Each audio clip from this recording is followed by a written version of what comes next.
Aray! Paano kapag biglang huminto ang pag-ikot ng mundo sa loob ng isang segundo?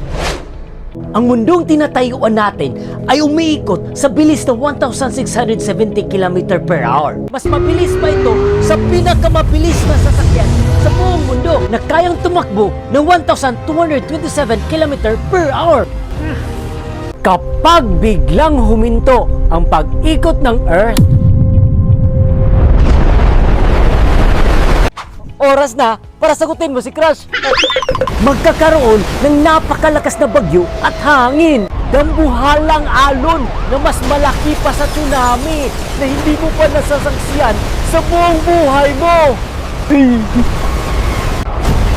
Ang mga tao at mga bagay na nakapatong sa lupa ay matitilapon papuntang silangan.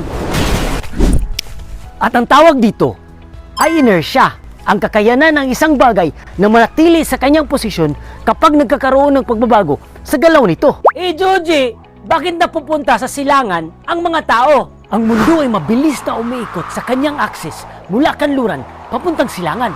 Kapag nagkakaroon ng biglang paghinto, magtatalsikan ang mga tao at mga bagay na nakapatong dito papuntang silangan. Joji, kung mabilis ang pag-ikot ng Earth, bakit hindi natin ito nararamdaman? Hindi natin ito nararamdaman kasi sabay tayong umiikot sa Earth.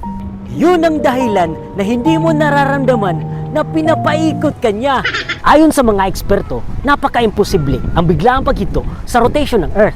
Kaya maging masaya ka dahil ang mundo ay umiikot para sa'yo. Oh, alam mo na, basta Juji!